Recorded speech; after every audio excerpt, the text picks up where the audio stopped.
Facebook India's top boss has been questioned by MPs. Ajit Mohan has appeared before a parliamentary committee. Facebook has been accused of bias by the BJP, the Congress and the Trinamool Congress as well.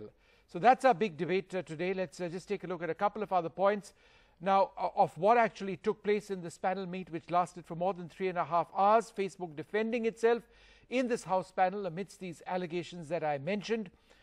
Ajit Mohan, the Facebook chief in India, says he was never with any political party. The House panel questioned Facebook and his team for, in fact, 3.5 hours is what we are told. The House panel says there was no transparency in Facebook. They've questioned Facebook's political alignments and hiring policy. Facebook has been questioned over its commercial ties with the government. They've been called again to be present to answer more questions. Well, joining us now, a very special panel, including a couple of members of the IT panel. Moa Moitra, Lok Sabha MP of the Trinamool Congress, Nikhil Pahwa, the founder of Media Nama, Dr. Nasir Hussain, also a national spokesperson and Rajya Sabha MP of the Congress, also a member of the panel, Deshratan Nigam, the political analyst, also joins us. Moa Moitra, were there substantive replies to the central allegation that Facebook was biased towards political forces? Vishnu, actually, I'm very surprised because when you told me the subject of the show, it said the larger Facebook issue. We are very strictly prohibited by rules that govern the parliamentary standing committees to comment and discuss on any proceedings that go on within the House. So I'm afraid your team was not clear with me on the rules, and I cannot speak on anything that went on in the meeting today. I'm very sorry, Vishnu. But this was misrepresented to me. I don't think either Mr. Nasir Hussain or I can speak on this. Yes. Can you therefore speak on the broader issue, on whether you believe that this meeting will actually answer that central issue on whether bias exists in Facebook, given the allegations that we've seen? Can you hear me? Yes, go ahead. Vishnu? Yes, go ahead. Hello? Can you hear me now? Vishnu, can you hear me? Yes, I can. Can you hear me? Okay. Yes, I can. Okay. No, Vishnu, again, Mr. Hussain, Nasir Hussain and I, both are members of the committee, cannot comment on anything that went on in the committee. It's completely off limits. With that very clear disclaimer, I would like to say that, yes, these are issues with Facebook that have been brought out in the public domain before, including the Wall Street Journal and the Time article, that have actually brought this controversy to the forefront. And of course, as public representatives, we are very worried about the effect of hate speech on democracy, on the election process. And we are very committed to sort of any kind of swift action that calls for a swift resolution to this issue, because this is being a matter of great worry for all of us.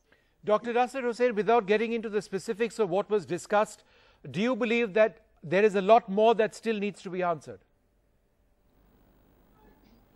As you said earlier, Vishnu, this meeting was inconclusive. I cannot get into the details of what has happened today, but I can only say that we have decided to summon the heads of the Facebook once again once the new committee takes in after the 11th of this month. We did want to hear them again before the 11th of this month, but I think the majority vote wanted it to have it by the next committee. But the problem, the entire issue which has come into discussion not only in India, outside India, is also very, very clear as to how Facebook has been promoting hate content and hate speeches on its platform all along. There were several questions outside the meeting. There are several questions inside the meeting also regarding hate speeches and hate content that has been widely publicized by Facebook. It is a matter of grave concern for every Indian, because in a country like ours, as diverse as ours, we don't want any kind of an hate promotion being done by any social or online platform here in our country. It's a country with lots of diversity. It is a country with lots of cultural and political history. So here it is very, very important that we question each and every platform which tries to promote hatred, which tries to polarize this country on communal or caste lines. That is something which I think the members of the members of the IT committee were also very concerned. Though BJP has its own questions to ask to the FB, and the other liberal and democratic minded Indians have their own questions to ask the Facebook. But what is very, very important is this is something which has appeared in Wall Street Journal and the Time magazine, and this is being discussed globally. Okay. Because Facebook is not limited to India alone, Right. it is widespread to the entire world. Sure. Dr. Hussain, 1 second more. Let me just come back to you. It's a series of allegations which have been made, for example, by the Trinamool Congress, by the Congress party, where they have alleged that Facebook is biased towards right-leaning parties. They have allowed content to exist. They've pointed out the role of members of Facebook and how they've allowed this to take place. But yesterday, the minister, Ravi Shankar Prasad, in fact, said that, turned the tables when he said that, in fact, he was upset with Facebook because they allowed people who have criticized the Prime Minister and other ministers in Facebook to actually continue in this manner. So therefore, it's both sides, isn't it? It's not just hate generated or permitted by Facebook against any one side. Yes, I mean, we have obviously been speaking about this ever since the first Wall Street Journal article was published. And yesterday you had the Minister of IT speaking, writing to Facebook for apparently not being right of center enough. So yes, in the spirit of democracy, I think everyone can, of course, question Facebook, but the issue is not whether you're right of center or left of center. The issue is whether there is hate content on a platform that goes unchecked. If that is leading to loss of life, loss of livelihood, arson, looting, communal riots, and as we as public representatives and as lawmakers, what can we do to make sure that any entity which is operating in India and any employee of that operating entity within India is doing everything within Indian law and within policy, within standard operating procedure of that company globally to stick to these standards? Because so far what we've seen is a complete violation of both their global community standards as well as Indian law. Okay. And we have seen a passing of the buck, and this is something that members across the spectrum are worried about, and obviously this is something we brought up. So while we can say it's a hate left of center and somebody else can say right of center, the question is it hate speech? Is it incitement to communal violence? And is it leading to breaking the law? That's the moot question here. Okay. Deshratan Nigam, do you believe that action needs to be taken against Facebook India based on these allegations? The allegations come from both sides.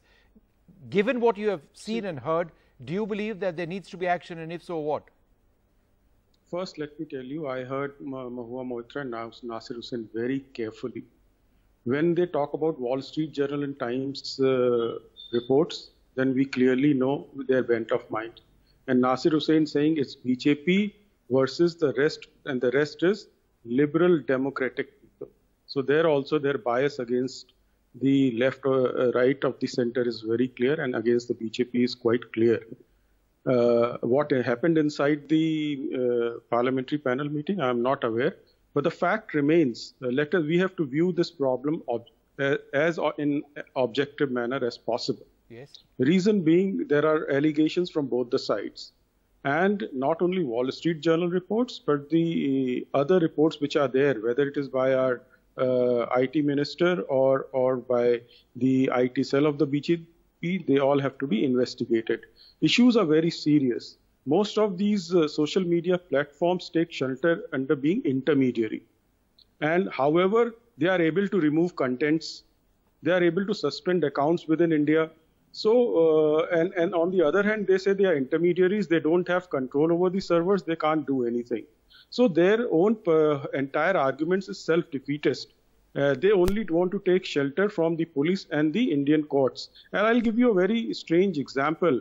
You know about the Prashant Bhushan's case, which Twitter was allowed to go scot-free. Yes. Where the Supreme Court in Para 107 very clearly said that the Twitter India has said that they are intermediaries and they don't have any control over the content.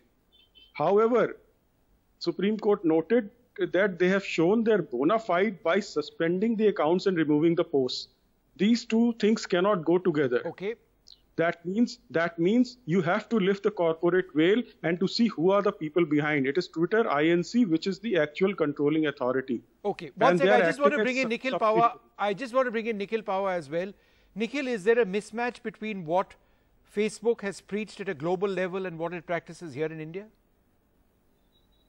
I think there is a mismatch between what Facebook has preached at a global level and what it practices at a global level as well. India is not the only country where Facebook's actions and inaction is being questioned. But I just wanted to correct the record on one thing on what Mr. Gupta just said, Vishnu. Safe harbor protections are very important for the openness of the internet, for the freedom of speech on the internet. And we have fought that battle in the Supreme Court in 2013, 14, 15 in the 66A judgment. And the Supreme Court is very clear that incitement to violence is a problem, and it's a reasonable restriction on free speech. Advocacy is not. What political parties do on the platform is advocacy. Now, Safe Harbor protects, it enables Facebook to allow our free speech, but it can also impose community guidelines in order to restrict hateful content on the platform, but it's not liable for it. Those situations can go hand in hand, but with a platform as large as Facebook, we need to have greater controls in place to ensure that it's implementing those guidelines in a manner that is neutral, because all political parties today are accusing the platform of bias against them, which is a natural thing. No one's going to say that there's a bias in favor of me, frankly, right? So we need to investigate this, and we need to have in place regulations that ensure that the platform is neutral. It has standardized community guidelines. But how exactly do you do that? Because it's self-regulation, right? Facebook has an elaborate system of fact checkers. Right, it goes through computer algorithms. They do a whole lot of things. But ultimately, it's up to them to decide what goes and what doesn't. So how can you enforce that? There is a precedent in Germany with the NetzDG law, and India can consider something similar where platforms beyond a particular size are regulated separately. See, we can't lose safe harbor, but we also need to have different standards for platforms that are that powerful. Okay. Because we can't depend on these platforms to not harm our democracy, and any democracy in the world, any country in the world. Yeah. They have disproportionate power, and therefore there need to be a new set of regulations for very powerful large platforms that exist today. Okay, well, I'd like to thank all of you very much for joining us. This is going to be something that's going to continue.